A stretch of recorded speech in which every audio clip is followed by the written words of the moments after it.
If you've been feeling disconnected, unmotivated, or like your life is just falling apart, you're not broken. You may be going through a spiritual awakening. And here's the truth. Awakening doesn't start with bliss and instant enlightenment, because for most people, it begins with confusion, loss, and questioning everything. In this episode, I'll break down what a spiritual awakening really is, why it happens, and how to know if it's happening to you. And here's why this matters. Because once you understand what awakening really is, you'll stop doubting yourself and start seeing your experiences as part of a sacred process instead of something that's wrong with you. You'll feel more grounded, more clear, and more able to move forward with confidence. But if you don't learn to recognize awakening for what it is, you risk staying stuck in confusion, believing that you're broken or worse, shutting down the very transformation that your soul is trying to bring through you. Hey there, and welcome to the Spirits Beside Us podcast, where we explore real ways to connect with the other side without fear, without doubt, and without doing it alone.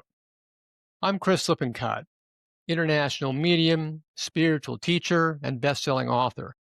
And it's my mission to help you hear from your spirit guides and loved ones in the afterlife so that you can feel guided, grounded, and at peace.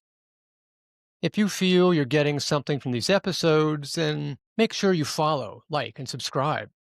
So let's start at the very beginning. What exactly is a spiritual awakening?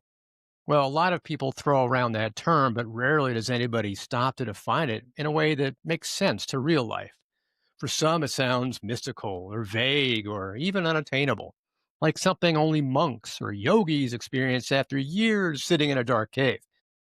But the truth is, spiritual awakening is far more human and far more common than most people realize. A spiritual awakening is essentially a shift in your consciousness. It's the moment, or often the series of moments, when you begin to sense that there's more to life than what you see on the surface. More than the routines, the labels, the endless to-do lists, more than the story you've been told about who you are and who you're supposed to be. Awakening is what happens when your soul essentially taps you on the shoulder and whispers, remember, there's more. You're really more. And I want you to really consider the word awakening because when I speak with spirit, they often describe this earthly life as a kind of waking dream. You see, from their perspective, when they cross over, they feel much more alive, more vibrant, and more real than they ever did when they were here. They often say, it was kind of like I woke up from a bad dream that I didn't even realize I was in. In reading, spirits also describe the afterlife as a place of utter freedom and limitlessness, a place of unconditional love, a place where thoughts create reality because they're unconstricted.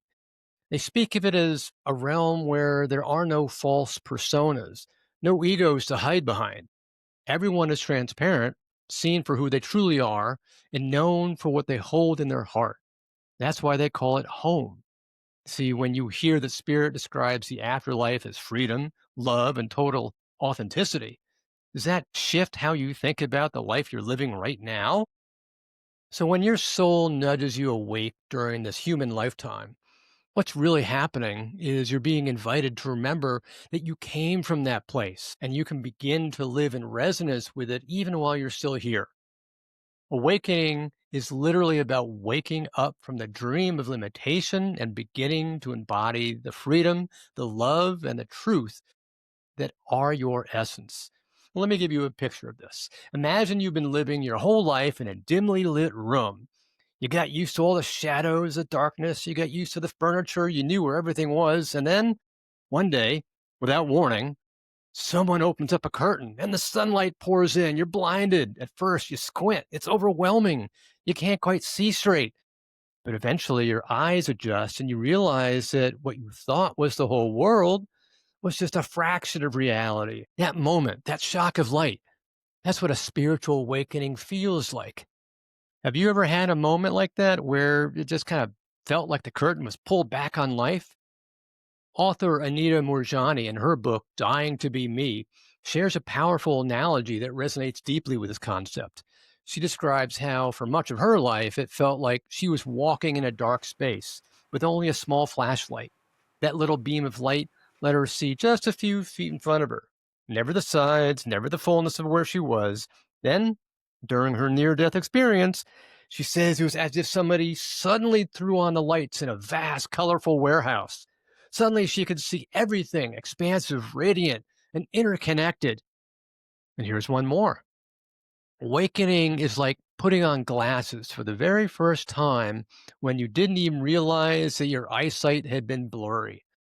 Suddenly, the edges of everything are sharp, the colors are brighter, and you wonder, how did I not know the world looked like this? How did I not know could even see these colors? These images aren't just poetic, they reflect what people in many traditions have always taught. Buddha literally described enlightenment as, quote, waking up. In Christian mysticism, it's called illumination, the light of God breaking through the fog of ordinary awareness. In modern psychology, Abraham Maslow called it self actualization, the moment when your truest self begins to rise above the masks and the roles that you've been playing all your life.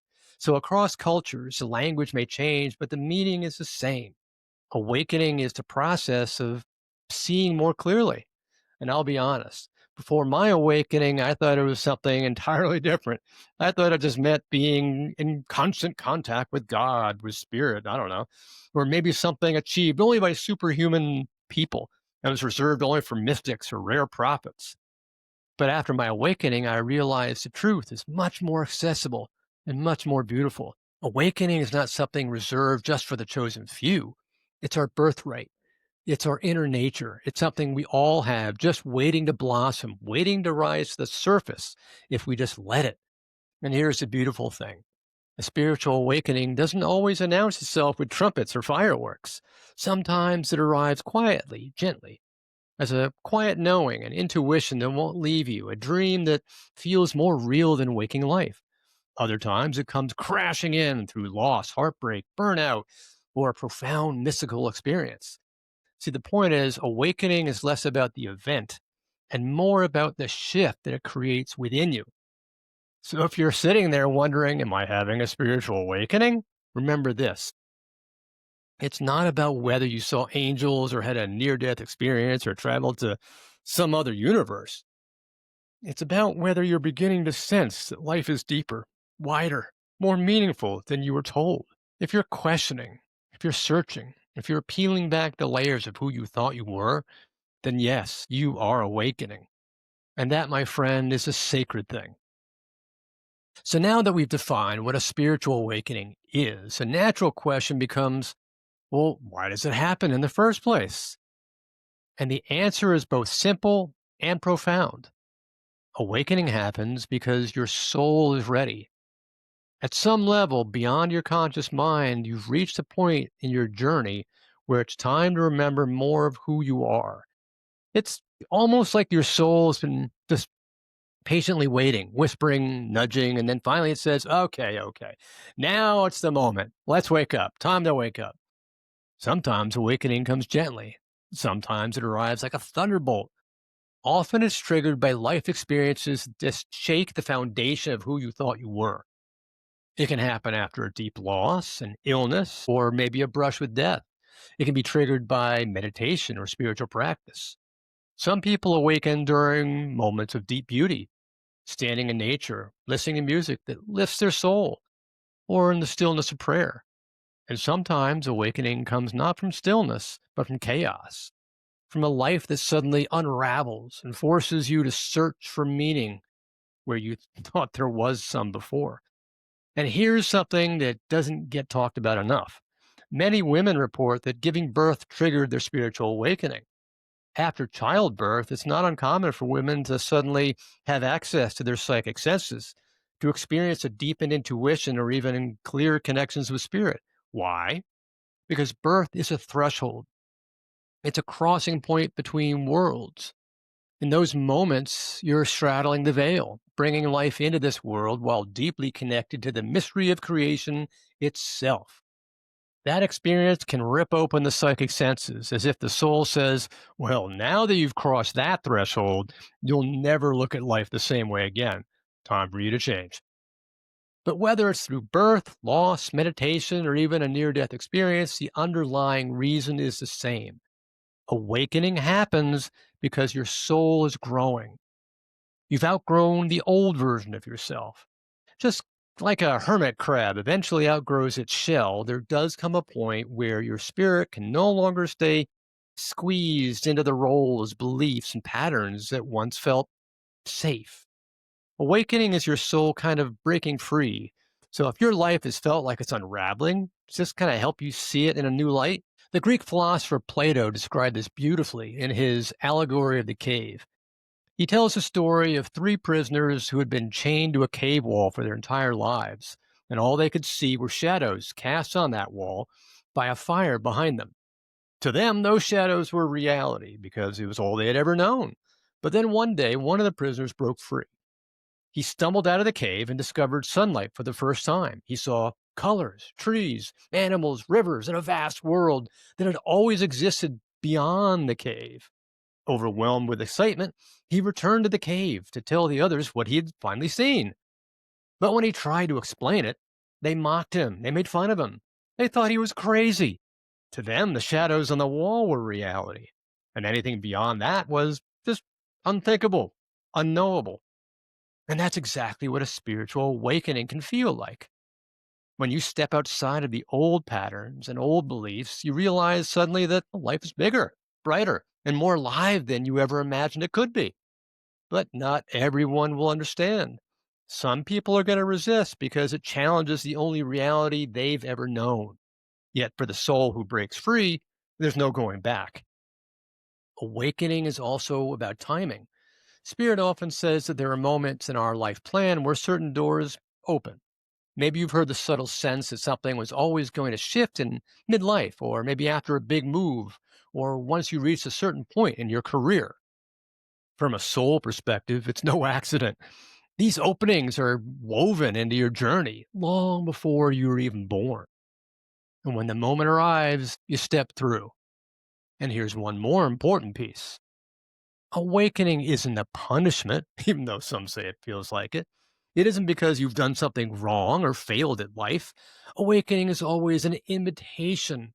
It's your soul say, come higher. There's more love, more freedom, more truth waiting for you. So why does awakening happen? Because your spirit is ready, because your life is calling you into alignment, because you've outgrown that shell of who you thought you were. And because sometimes, in the most human moments, whether it's the joy of birth, the grief of loss, or the stillness of meditation, that veil lifts. And you finally remember who you've always been, who you were, and who you actually can be. So now that we've defined awakening and explored why it happens, let's talk about the actual experience of it. What does it feel like when you're going through a spiritual awakening? And the short answer is it can feel like just about everything. Awakening is not one size fits all. It's as unique as the soul who's going through it. But there's some common threads that people all over the world describe. And if you've experienced any of these, you may already be on the path. One of the first signs is sense of disconnection from your old life. The things that used to excite you, your job, your social circles, your daily routines, suddenly feel flat or meaningless. That happened with me, for example, when I was in my old job on Wall Street as an analyst. It's not that anything on the outside necessarily changed, it's that you changed. And now those things no longer feel aligned. Some people describe it as suddenly losing motivation. They ask, well, why don't I care about the things that I used to? If that's you, no, it's not laziness. It's actually your soul gently steering you toward what matters most. Another sign is heightened sensitivity. Your emotions may feel like they're on overdrive. You may cry more easily, feel waves of compassion, or become deeply affected by things that never used to move you. That happened to me too. I had no idea why I was suddenly crying at dramatic movies. Here I was, a grown man. I didn't feel right. I mean, real men don't cry, right? Some people also notice that their psychic senses, intuition, vivid dreams, gut feelings, all suddenly turn on. It can feel disorienting, almost like your inner radio dial has been expanded to pick up all the stations that you never even knew existed. There are also physical symptoms. Some people experience changes in sleep, bursts of energy, or the opposite. They need far more rest than they usually do. Others describe tingling, buzzing sensations in the body, especially around the crown of the head or in the heart. And for many, there's a deep pull toward nature, meditation, or just solitude, as if your soul is saying, "Come, sit with me, step away from all that noise." Have you ever noticed your sleep patterns shifting or strange buzzing sensations in your body? If so, that might not be random. It may actually be part of your awakening. Of course, with all these changes, awakening can also feel confusing, even frightening. And many people wonder, am I going crazy or why do I feel like I don't recognize myself anymore? That's totally normal. Remember, you're shedding the old layers of identity. The person that you thought you were is dissolving, and it takes time to adjust to that. So let me ask you, have you ever had an experience you just couldn't explain, but deep down you knew it was real? Well, let me share with you a personal example. See, my own awakening came during a meditation. I suddenly became aware of four spirit silhouettes standing around me. One of them shot a powerful beam of energy through my chest and out my back. And in an instant, I was transported basically to another universe. What I experienced there was beyond anything I could even give words to. It felt as if like a single thread in an infinite, endless tapestry woven into everything. It was connected to everything. There was no beginning, no end, just pure connection. And then all of a sudden came the love. Not the kind of love we usually talk about as humans. That's the 1% of the iceberg you can see. The conditional kind, the transactional kind. This was unconditional love from what I can only call as source. It was love beyond human language. It was love that saw me fully and accepted me simply for being. Listen, I wasn't loved for what I did or who I was or what I achieved. I was loved just for existing. And in that moment, every doubt, every fear, every insecurity just melted away. When I came back, I knew I had been changed forever, but I also knew how disorienting it can be to return from an experience like that and still have to pay the bills, do the chores, and live in the everyday world. Awakening is profound, but it doesn't always easily translate back to our daily life. Maybe you've had your own version of this. Maybe it wasn't meditation or some beam of light, but a dream that felt more real than your waking life. Or maybe you walk in the woods where you suddenly felt like the trees were alive and they're breathing with you. Or maybe it was holding your newborn child and realizing you were touching a miracle. Whatever your story, the truth is the same. Awakening isn't about one event, it's about the shift that it leaves in your heart. So if you're noticing changes in your motivation, your emotions, your dreams, or your sense of connection, don't dismiss them. Pay attention. Ask yourself, what is my soul trying to show me right now?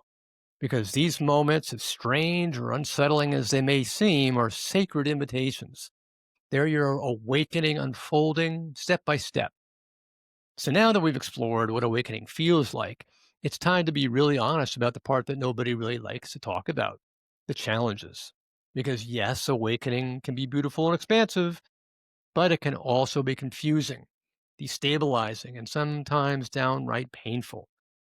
One of the first and often hardest challenges people face is what's been called the dark night of the soul. And if you're in it, you know it, because it can feel like the lights have gone out. The joy, the clarity, even the sense of connection that you once felt seems to vanish. And it's in this place comes heaviness, emptiness, or even despair. But here's the truth: the dark night isn't a punishment, it's a purging. It's the soul's way of cleansing you of what you no longer need. Old wounds, false identities, limiting beliefs, and all the stories you've carried, stories about not being enough, not being worthy, not being lovable, they rise to the surface so they can finally be released. Think of it like a detox. When your body releases toxins, it can feel rough, headaches, fatigue, irritability. But on the other side of that discomfort, there's freedom. See, that dark night is your spirit's detox. It strips away what's false so that truth can emerge. Some people describe it as the collapse of everything they thought was solid.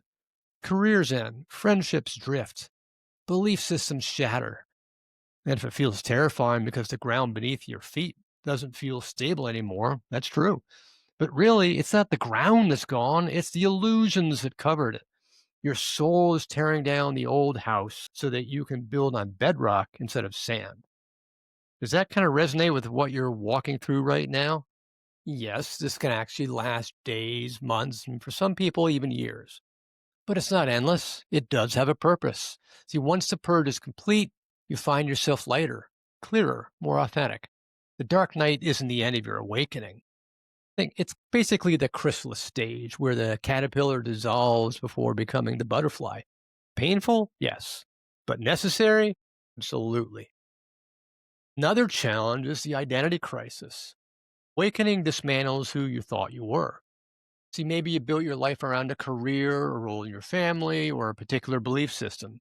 And now those old identities don't quite fit anymore. You may find yourself asking, who am I, really? If I'm not that role, that job, that label, then who am I? It can feel like you're floating between two worlds. The old self is gone, but the new self hasn't fully formed. That in between space can be deeply unsettling, but it's also profoundly sacred. You were literally in the cocoon stage, no longer a caterpillar, not yet a butterfly. Can you think of a role or label you've carried, maybe at work or in your family, that just doesn't quite fit anymore? Relationships can also shift dramatically. Some people in your life may not understand what you're going through. They might dismiss your experiences or even pull away. Remember Plato's cave? The prisoners who mocked the man who had seen the sunlight because it was just beyond their comprehension. Awakening can feel just like that. You may be trying to explain a sunrise to someone who's only ever seen shadows. It's not that they don't love you, it's that they just don't yet have the framework to understand it. This can be painful, but it's also an invitation to seek out soul aligned connections who do understand.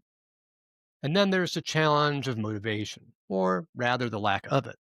We touched on this earlier as a common sign of awakening, but it deserves a closer look. Many people worry they're becoming lazy or broken because they just can't seem to push themselves the way they used to. But what's actually happening is that your old drive, the kind powered by ego, fear, or external validation, is just burned out. Awakening strips away the false fuel so that eventually you can move forward from a place of alignment and soul purpose. That period of low motivation isn't failure, it's the pause before realignment. It's your system rebooting. And another challenge is the sheer sensitivity that comes with awakening. When your awareness expands, you feel more. That means you may cry at the news, feel overwhelmed in crowds, or just need more solitude than before. At first, this can feel like weakness, but in truth, it's strength. See, sensitivity is your soul's radar. It helps you discern truth, connect with spirit, and live with compassion. The challenge is learning how to manage it without just shutting down. So, how do you navigate these challenges? Well, first, you do it with compassion. Don't judge yourself just for struggling. Awakening is not about being perfect, it's about becoming real. Second, you do it with patience. Transformation does take time. Just as you wouldn't rush a seed to sprout, you can't force your awakening to unfold any faster than it's meant to. And third, you do it with support. Find practices and communities that nourish you, like meditation, journaling, energy healing, time in nature, or just simply conversations with other people who understand the path. You don't have to walk it alone. So let me offer you a reframe. Challenges in awakening aren't obstacles to get rid of, they're part of the path itself. The dark night is the compost that nourishes new growth. The identity crisis is the space where your true self is born. The loss of motivation is the rest before the next chapter. And the sensitivity, that's your superpower awakening. So if you're in the middle of the mess right now, please hear me. You're not failing, you're actually transforming. The challenges are not signs that something's wrong. They're proof that something sacred is actually unfolding. Trust the process. Breathe through the discomfort and know that even when it feels like nothing's happening, your soul's actually at work, weaving a life that's more aligned, more authentic, and more free than you've ever known. So at this point, you might be wondering, well, what's the point of all this? If awakening can feel confusing, disorienting, even painful, why go through it? What's the purpose?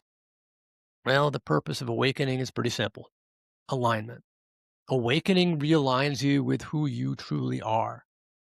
For much of our lives, we operate from conditioning, other people's expectations, cultural programming, fear, ego, survival mode. But awakening peels back those layers and brings you back into harmony with your soul.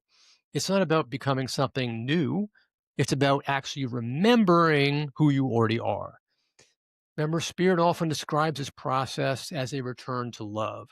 When people in the afterlife come through in readings, they talk about awakening not as some achievement, but as some homecoming. They say, on this side, we see clearly that everything is love.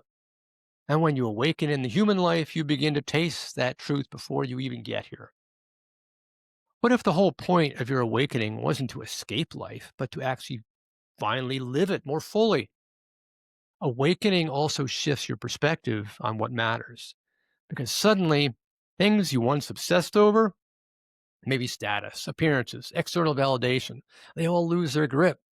What rises instead is authenticity. You begin to live from the inside out, guided less by fear and more by love and compassion and intuition.